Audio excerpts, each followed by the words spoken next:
Baik, saya lanjutkan. Ini perkuliahan kita masih di mata kuliah Pengantar Tata Hukum Indonesia. Ini kita bicara tentang kekuasaan kehakiman. Kekuasaan kehakiman merupakan kekuasaan yang merdeka. Itu asasnya. Ya harus merdeka. Maka jadi masalah kemarin ketika MK dianggap sangat politis. Kenapa? Itu tak lagi merdeka. Kekuasaan kehakiman yang merdeka untuk menjalankan peradilan guna menegakkan hukum dan keadilan. Karena kenapa dia harus mandiri? Karena dia yang menjadi titik tonggak penegak, menegakkan hukum, menegakkan keadilan. Nah, kalau dia dari awal sudah tidak mandiri, tidak bebas, dia punya kepentingan, maka bagaimana keadilan itu bisa tercapai? Lalu kekuasaan hakiman itu dijalankan oleh Mahkamah Agung dan Mahkamah Konstitusi. Nah, di bawah Mahkamah Agung itu ada 4 badan peradilan. Di masing-masing badan peradilan itu nanti bisa, lagi bisa ya, tidak harus ada badan-badan peradilan khusus. Contoh badan peradilan khusus di bawah di Mahkamah Agung, pengadilan khusus di bawah badan peradilan yang berada di bawah Mahkamah Agung adalah contoh di Aceh ada Mahkamah Syariah. Mahkamah Syariah itu dia menegakkan syariat Islam dalam perkara-perkara tertentu itu di bawah pengadilan agama. Lalu nanti masing-masing ya itu punya kewenangannya. Mahkamah Agung, kewenangan Mahkamah Agung adalah mengadili pada tingkat kasasi. Jadi kita punya tingkatan gitu, nanti dari tingkatan paling rendah namanya pengadilan negeri atau pengadilan agama, pengadilan itu nanti masing-masing ada pengadilan tingkat kabupaten kota, nanti naik ada tingkat pengadilan banding itu levelnya provinsi, ada pengadilan tingkat nasional namanya Mahkamah Agung di tingkat kasasi. Tingkat 1 dan tingkat 2, tingkat kabupaten dan tingkat provinsi itu ranahnya adalah judek faksi. Judek faksi itu artinya pengadilan yang mengadili perkara berkaitan dengan faktanya. Sedangkan level Mahkamah Agung itu adalah judek juris. Judek juris artinya adalah mengadili pada ranah hukumnya. Yang diadili hukumnya, bukan faktanya. Mengadili pada tingkat kasasi, menguji peraturan perundang-undangan. Nah, salah satu kewenangan dari Mahkamah Agung adalah menguji peraturan perundang-undangan di bawah undang-undang terhadap undang-undang. Jadi, peraturan yang ada di bawah undang-undang diuji ke undang-undang. Sedangkan nanti Mahkamah Konstitusi kita baca menguji undang-undang terhadap undang-undang dasar. Nah, itu saudara perlu pahami, ada pengujian peraturan perundang-undangan, ada yang di Mahkamah Agung, ada yang di Mahkamah Konstitusi. Apa yang membedakannya? Kalau di Mahkamah Konstitusi, yang diadili adalah undang-undang terhadap undang-undang dasar, sedangkan di Mahkamah Agung yang diadili adalah peraturan perundang-undangan di bawah undang-undang terhadap undang-undang. Rumit Pak Iya, ini memperkenalkan saja. Nanti saudara akan belajar lebih lanjut di hukum tata negara. Ada persyaratan hakim agungnya. Adalah lalu bagaimana mengusulkan hakim agung. Nah, begitu juga hakim konstitusi. Bagaimana pengusulannya? Bagaimana persyaratan hakim konstitusinya? Yang ramai kemarin itu kan bahas tentang hakim konstitusi. Oh, kalau ditanya undang-undangnya, landasan yuridisnya itu ada di sini ya, nanti bisa cek. Terkait kekuasaan kehakiman sendiri, itu ada undang-undangnya. Secara khusus, kekuasaan kehakiman diatur dalam Undang-Undang Nomor 4 Tahun 2004, Junto. Perubahannya dalam Undang-Undang 48 Tahun 2009 tentang kekuasaan kehakiman. Nah, juga nanti berkaitan nanti ada undang-undang lain yang berkaitan dengan peradilan. Contoh ada Undang-Undang Peradilan Anak. Saya sekarang mengajar di semester 5 itu hukum pidana anak. Nah, di dalamnya membahas salah satunya Undang-Undang Perlindungan Anak, Undang-Undang Peradilan Anak. Kok banyak banget? Iya, memang undang-undangnya wakeh sekali di Indonesia ini. Oleh karena itu, bagi saudara nih baru semester 1, siap-siaplah dengan itu. Salah satu asas juga di dalam kekuasaan hakiman adalah kemandirian hakim, tadi saya sampaikan ya. Merupakan syarat penting dalam melakukan kegiatan penemuan hukum oleh hakim di pengadilan. Kebiasaan kekuasaan hakim ini tidak ada intervensi, sehingga dapat mendukung terciptanya kondisi yang kondusif bagi siapa? Bagi hakim dalam menjalankan tugas-tugasnya di bidang yudisial, bidang peradilan itu. Lalu selain kemandirian hakimnya, kemandirian pengadilannya juga. Yang dimaksud dengan kemandirian peradilan adalah bebas dari tangan pihak luar dan bebas dari segala bentuk tekanan baik fisik maupun psikis. Hakim dan penegak keadilan. Hakim merupakan salah satu anggota dari catur wangsa. Jadi ada 4 penegak hukum. Saya termasuk kategori penegak hukum. Jadi penegak hukum itu ada 4. 1 hakim, ada polisi, ada jaksa, ada advokat. Saya sebagai advokat jadi masuk dalam kategori caturwangsa penegak hukum di Indonesia. Sebagai penegak hukum, hakim mempunyai tugas pokok di bidang yudisial, yaitu menerima, memeriksa, memutuskan, dan menyelesaikan setiap perkara yang diajukan kepadanya. Hakim merupakan pelaksana inti yang secara fungsional melaksanakan kekuasaan kehakiman. Oleh karena itu, keberadaannya sangat penting dalam menegakkan hukum dan keadilan melalui putusan-putusannya, putusan-putusan hakim. Nah, ini saya sampaikan biar siapa tahu saudara tertarik jadi penegak-penegak hukum. Bisa jadi hakim, bisa jadi advokat seperti saya, bisa jadi polisi, mungkin ada alumni kita jadi polisi, bisa jadi jaksa, belum ada kalau jaksa belum ada alumni kita jadi jaksa. Ada jadi sorotan publik ya. Eksistensi penegak hukum khususnya hakim seringkali menjadi sorotan publik, terutama berkaitan dengan putusan-putusan yang terkadang sifatnya kontroversial. Yang paling dekat yang saya contohkan adalah seorang paman memutus berkaitan dengan ponakannya, sehingga ponakannya bisa jadi salah satu cawapres. Pertimbangan hukumnya cenderung tidak dapat diterima oleh kalangan luas hukum dan tidak sejalan dengan prinsip-prinsip hukum dan keadilan dalam masyarakat.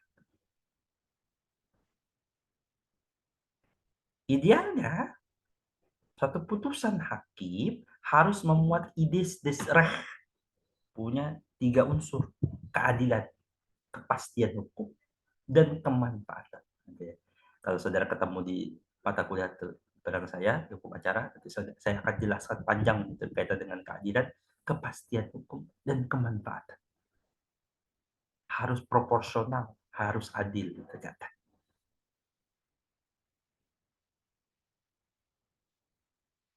Ini dasar-dasar hukum, ya, kita singkat-singkat saja karena waktunya sudah terbatas.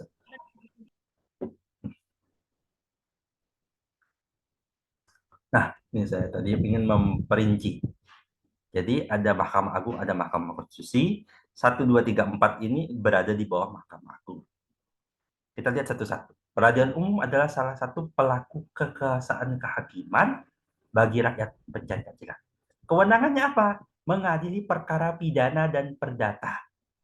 Jadi, pada dasarnya semua itu perkara masuk ke pengadilan umum, ya, kecuali yang bukan, gitu.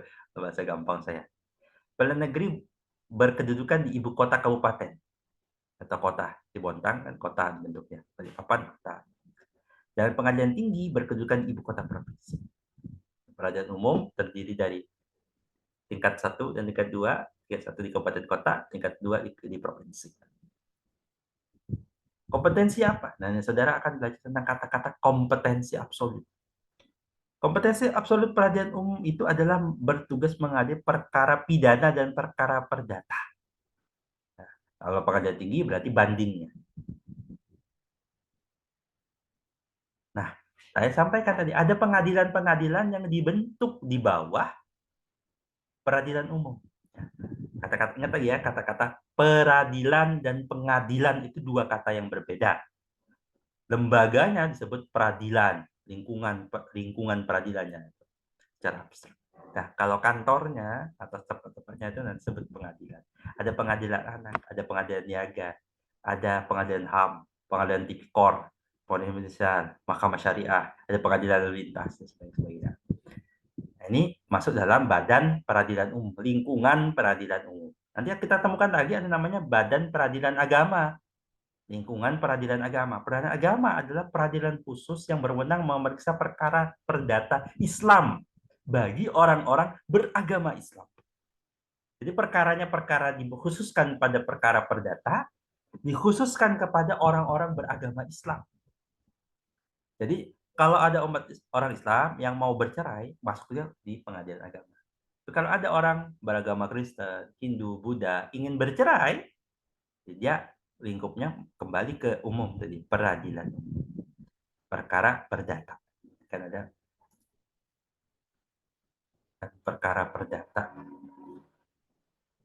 Contoh perkara perdata adalah perceraian. Perceraian yang ada di pengadilan umum ini adalah perceraian yang bukan beragama Islam. Jadi kalau di sini khusus perdata, ya tidak ada pidana ya di sini, hanya kata perdata yang beragama Islam.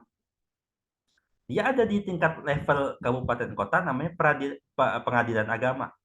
Kalau di tingkat di apa namanya di pengadilan agama di kabupaten, pengadilan tinggi agama di ibu kota provinsi.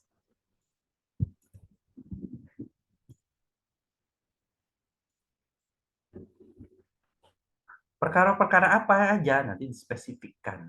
Perkara perkawinan, waris, wasiat, hibah, wakaf, sedekah, termasuk nanti ada ekonomi syariah.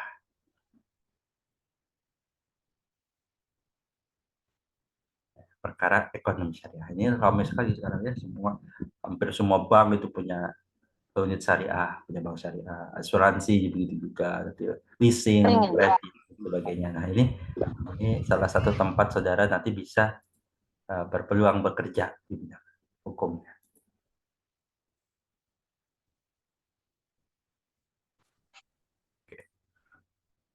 Lalu ada peradilan militer. Buat apa peradilan militer itu? Peradilan kan kekuasaan kehakiman di lingkungan angkatan bersenjata, atau disebut dengan militer. Ya. Kekuasaan militer ada pengadilan militer, pengadilan tinggi militer, ada pengadilan militer utama, ada militer pertempuran. Jadi dia punya kekhususan. Nanti saudara akan belajar detail. Saya memperkenalkan saja. Ini intinya adalah untuk peradilan orang-orang yang mengadili tindak pidana yang dilakukan oleh seseorang yang waktu melakukan tindakan pidana, ia adalah militer, gampangnya itu. Nah ini nanti kalau perkara itu dibuat oleh berkaitan dengan peradilan umum juga atau tata usaha negara juga, nanti bisa jadi ada koneksitas. Lalu terakhir ada Badan Peradilan Tata Usaha Negara. Untuk siapa? Perkaranya tentang apa? Wewenangnya memeriksa dan memutus sengketa dalam bidang tata usaha negara. Kalau bahasa gampangnya, ini yang kemarin kita pelajari di mata kuliah hukum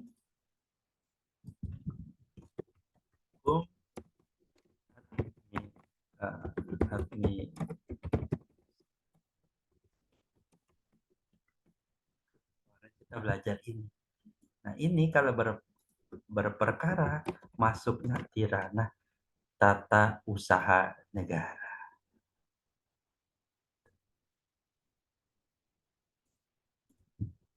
Ya. Itu detailnya. Nanti saudara akan ketemu mata kuliahnya hukum acara tun di semester 4. Lalu Mahkamah Agung sendiri itu punya wewenang, tadi dibahas ya. Dia tingkat kasasi. Juga nanti untuk perkara uji apa namanya? Uji peraturan perundang-undangan di bawah undang-undang terhadap undang-undang. Nih, mengadili tugas wewenang Mahkamah Agung. Siapa tahu ada di sini yang nanti mau jadi hakim Mahkamah Agung. Gajinya 80 juta. Melalui tingkat kasasi, mengadili PK, peninjauan kembali, menguji peraturan perundang-undangan, memberikan pertimbangan hukum, menang lain yang diberikan oleh undang-undang.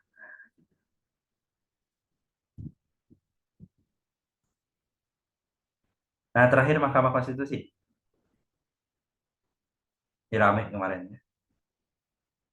Ya. Pembentukan Mahkamah Konstitusi menandai suatu era baru dalam sistem kekuasaan kehakiman di Indonesia. Ya, awalnya itu untouchable, Contoh judicial review itu sekarang muncul. Jadi undang-undang itu yang dibuat oleh lembaga legislatif itu bisa dipertanyakan, digugat oleh orang-orang yang berwenang ya.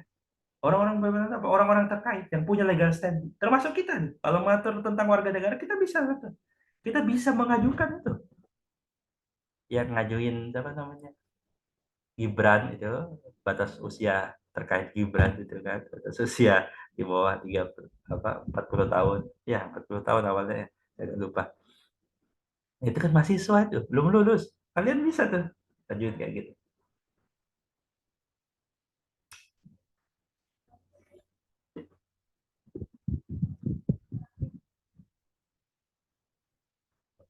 Hakim konstitusi itu jumlahnya 9 orang sekarang tuh ada satu orang itu dosen saya Prof Eni. Prof Eni itu dosen UGM dulu saya ngambil beliau mata kuliah politik hukum sama beliau S2 dulu. Itu unsurnya ada 3 orang dari Mahkamah Agung, 3 orang dari DPR, 3 orang dari Presiden. Jadi ada unsur 3 pihak. Kewenangannya apa? Mengadili pada tingkat pertama dan terakhir. Dia tidak ada bandingnya. Pertama dan terakhir. Final. Untuk menguji undang-undang terhadap undang-undang dasar, memutus sengketa kewenangan lembaga negara yang kewenangannya diberikan oleh undang-undang dasar, memutus pembubaran partai politik. Ini belum pernah. Memutus perselisihan tentang hasil pemilihan umum. Tentang hasil pemilu nanti ramai di MK. Wajib memberikan putusan atas pendapat DPR mengenai dugaan pelanggaran oleh presiden atau wakil presiden menurut Undang-Undang Dasar. Salah satu kewenangan ya yang diberikan oleh Undang-Undang Dasar kepada Mahkamah Konstitusi. Ini ada beberapa. Sudah. Saya kira cukup di situ. Terima kasih. Apakah ada pertanyaan? Harapannya nggak ada. Kalau nggak ada, saya ingat ulang lagi. Pertama, saudara hari ini absen, tanda tangan absen. Ya, pastikan saudara itu memenuhi 85%. Yang kedua, saudara memastikan saudara bisa ikut ujian dengan mengikuti OPL, Open Learning-nya 85%. Kurang dari itu, saudara tidak diperkenankan mengikuti ujian akhir semester. Selanjutnya, untuk bisa mengikuti ujian akhir semester, saudara harus membayar lunas SKS. Oke, sudah dibayar lunas. Saudara buka di sikat saudara, saudara harus print kartu ujian saudara yang nanti harus ditandatangan oleh Kaprodi ya. Seperti saya, ini dikumpulkan di ruang prodi hukum lantai 3. Ingat ya, ruang prodi, bukan di ruang fakultas. Ada ruang fakultas sendiri, ruang prodi sendiri. Di ruang prodi hukum di lantai 3. Di belakangnya lukisan itu. Lukisan di gedung G. Gedung G, lantai 3. Ya, di situ dikumpulkan.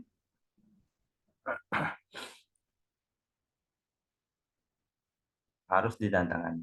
Ujian dilaksanakan tanggal 18 sampai selesai. Silahkan buka jadwalnya di mana? Di sikat masing-masing saudara. Ya. Pastikan saudara tidak salah ambil kelas, tidak salah ikut ujian, tidak salah macam-macamnya. Kenapa? Saudara ini semester 1 terkadang masih gelagapan. Aduh, kok ini begini?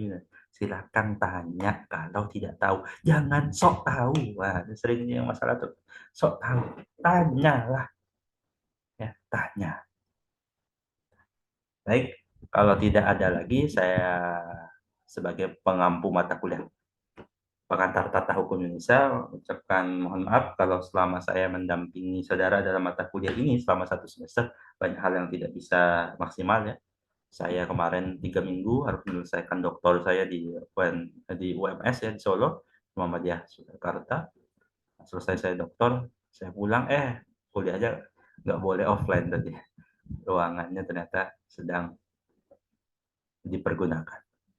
Itu sampai ketemu di semester depan, harapannya saudara lulus semua. Amin, tapi sepertinya ada yang kemarin nggak bisa lulus. Ya sudah. sampai ketemu di mata kuliah ini, kalau yang ulang lagi mungkin ketemu saya lagi mungkin, atau sampai ketemu di mata kuliah lain ya, di semester depan. Wallahu a'lam bishawab. Saya akhiri. Assalamualaikum warahmatullahi wabarakatuh. Waalaikumsalam warahmatullahi wabarakatuh. Waalaikumsalam warahmatullahi wabarakatuh.